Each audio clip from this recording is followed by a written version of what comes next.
அனைவருக்கும் வணக்கம். இந்த பதிவில் மாசி அமாவாசை தினம் எந்த நாள் வருகின்றது, எப்படி வழிபாடு செய்யணும் வராகி அன்னையை அப்படிங்கிறத இந்த பதிவில் பார்க்க போகிறோம்.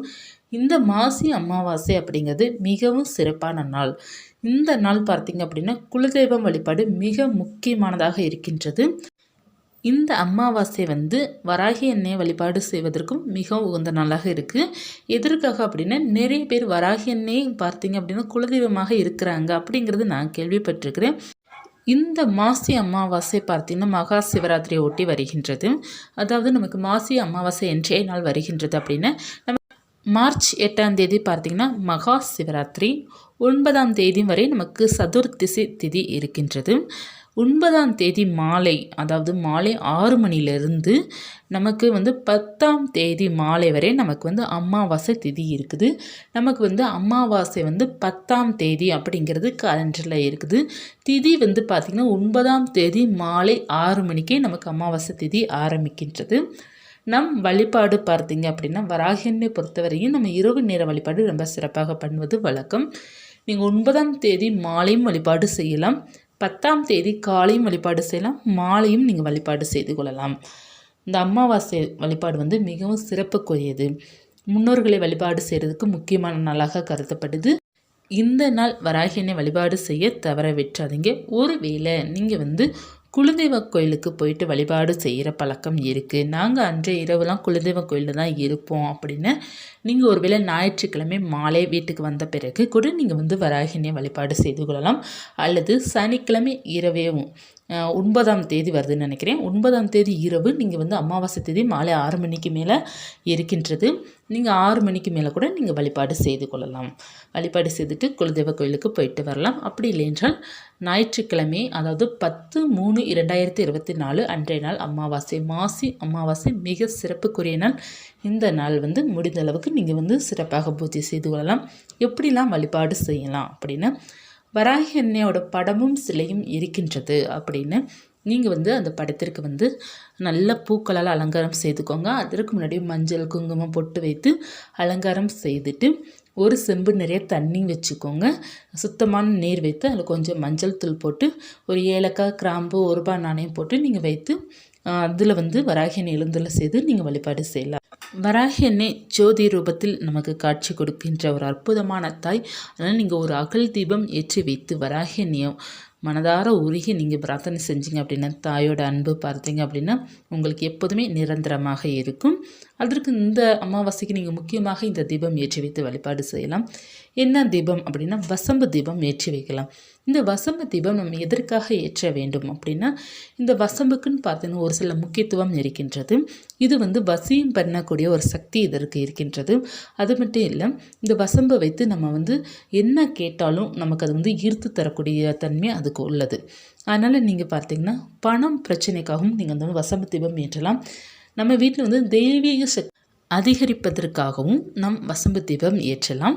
மற்றும் அந்த வசம்பு மையை நீங்கள் அன்றாட வைத்து கொண்டு வரும்போது நீங்கள் யாருக்கிட்ட பேசினாலும் அவங்க உங்களுக்கு நீங்கள் சொல்வதை கேட்பாங்க. அதாவது என்ன சொல்ல வரேன் அப்படின்னு, நம்ம பிள்ளைங்க சொன்னது கேட்க மாட்டேங்குதுங்க, கணவன் பேச்சை கேட்க மாட்டேங்கிறாங்க அப்படின்னா அந்த மை நம்ம தினமும் பயன்படுத்தும் போது நம்மளுடைய சொல்ல ஒரு வசியம் ஏற்படும் அப்படிங்கிறது அர்த்தம். இது தப்பானது கிடையாது.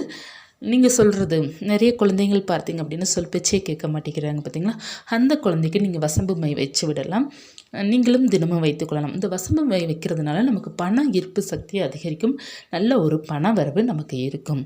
அதனால் வசம்பு நமக்கு கடையில் கிடைக்கும், அதை வாங்கி வச்சுக்கோங்க. சின்னதாக கட் பண்ணி நம்ம தீபம் ஏற்றி ஒரு அகல் தீபம் ஏற்றி அதில் வசம்புக்குள்ளார போட்டு நீங்கள் தீபம் ஏற்றி வைக்கலாம். அப்படி இல்லை என்றால் உங்களுக்கு அந்த வசம்பு மை தேவைப்படுது அப்படின்னு நீங்கள் அகல் விளக்கு ஏற்றி அந்த வசம்பை நீங்கள் அந்த தீப சுடரில் வச்சிங்க அப்படின்னா அந்த இடம் ஃபுல்லாக நல்லா கருப்பு கலராக மை மாதிரி நமக்கு ரெடியாகும். கொஞ்சம் நேரம் அந்த நெருப்பில் வச்சுட்டே இருந்தீங்க அப்படின்னா அந்த தீபத்தில் அதை நீங்கள் எடுத்து அன்றாட பூசிக்கொள்ளலாம். நல்லா இது பண்ண பிறகு நீங்கள் ஒரு டப்பாவில் கூட போட்டு கலெக்ட் பண்ணி வச்சுக்கலாம். இந்த மாதிரி செய்யலாம். அந்த வசம்பு மை உங்களுடைய நினைத்த வேண்டுதலை நிறைவேற்றி வைக்கும், நல்ல ஒரு பெஸ்ட் ரிசல்ட் கொடுக்கும் இந்த வசம்பு தீபம்.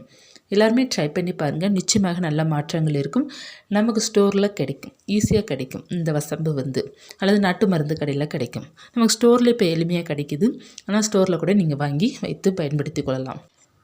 இந்த வசம்ப தீபம் வந்து ரொம்ப நல்லதுங்க. அதே போல் வந்து நமக்கு வந்து பணவசியம் ஏற்படுவதற்காக இந்த வசம்பை எடுத்து நீங்கள் வந்து உங்களுடைய பணம் வைக்கிற இடத்துல வச்சிங்க அப்படின்னா பணத்தை வந்து ஈர்த்துக்கிட்டே இருக்கும் அப்படிங்கிறது ஐதீகம். இந்த மாதிரி வந்து நீங்கள் செய்து பாருங்கமே, உங்களுக்கு நல்ல ஒரு பணவரவு ஏற்படும். எல்லாருமே உங்களுடைய பேச்சு வந்து கேட்பாங்க, அதாவது சொல் பேச்சு கேட்பாங்க. ரொம்ப ஒரு அற்புதமான தீப வழிபாடு. நெய்வேத்தியமாக பார்த்தீங்க அப்படின்னா பால், பழங்கள், சுவாமிக்கு வந்து உங்களால் முடிந்தது ஏதாவது பாயாசம் இந்த மாதிரி என்ன உங்களால் முடியுதோ, பொங்கல் இந்த மாதிரி வைக்கலாம். ஏன்னா அந்த நாள் வந்து ரொம்ப சிறப்பான நாள். அப்படி இருக்கனால பொங்கல் கூட வைத்து வழிபாடு செய்யலாம். வெற்றிலைப்பாக்கு வளைப்பழம் வைத்து வழிபாடு செய்வது ரொம்ப விசேஷமானதாக இருக்கும்.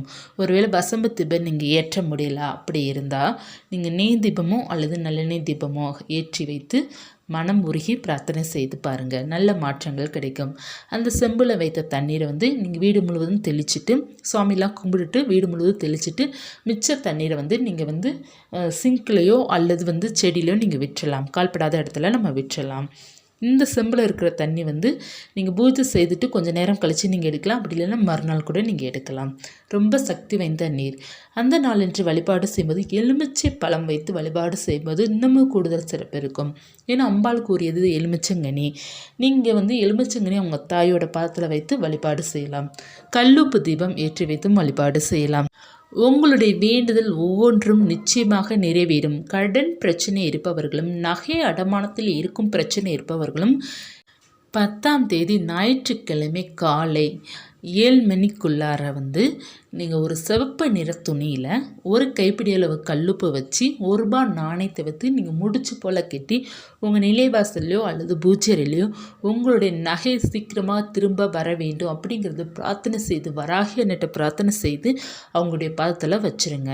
அந்த ₹1 நாணயம் கல்லுப்பு கூட சேர்த்து நீங்கள் ஒரு பேப்பரில் வந்து என்னுடைய தங்க நகை சீக்கிரமாக மீட்க வேண்டும் அப்படிங்கிறத அல்லது கடன் பிரச்சனை தீர வேண்டும் அப்படிங்கிறத எழுதி அந்த பேப்பரையும் சேர்த்து நீங்கள் கட்டி நீங்கள் வந்து இந்த மாதிரி வழிபாடு செய்யும்போது உங்களுக்கு நிச்சயமாக நல்ல ஒரு மாற்றங்கள் கிடைக்கும். இதற்கு வந்து நீங்கள் பூஜை பண்ணணும் அப்படிங்கிறது அவசியம் இல்லை. இந்த பரிகாரம் செய்யும்போது குளிச்சிருக்கணும். காலையில் எழுந்திரிச்சு நீங்கள் மேலுக்கு கூட குளிச்சா கூட பரவாயில்ல. குளிச்சுட்டு நீங்கள் இந்த பரிகாரம் செய்து வராகி அன்னை பாதத்தில் வச்சுருங்க. மனமுருகி வேண்டி வச்சுக்கோங்க. பூஜை செய்பவர்கள் மாலை கூட நீங்கள் பூஜை செய்து கொள்ளலாம். காலை வந்து அந்த அமாவாசை திதியில் பண்ணும்போது நம்மளுடைய முன்னோர்களுடைய ஆசீர்வாதம் பரிபூர்ணமாக நமக்கு கிடைக்கும். அவங்களுடைய அன்பினால் அவங்களோட முழு ஆசீர்வாதத்தால் நம்மளுடைய பிரச்சனை நிச்சயமாக 100% தீரும். இந்த அமாவாசை நாள் மிக மிக சிறப்பான நாள். இந்த பிரபஞ்சத்தில் அதிக சக்தி கொண்ட நாள் வந்து இந்த மாசி அமாவாசை தான்.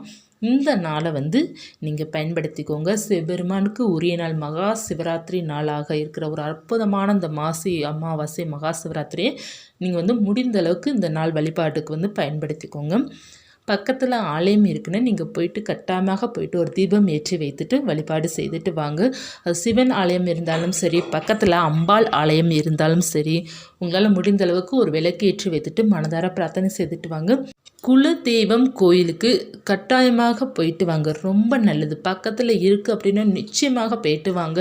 மிகவும் தூரத்தில் இருந்தால் கூட ட்ரை பண்ணி பாருங்கள்.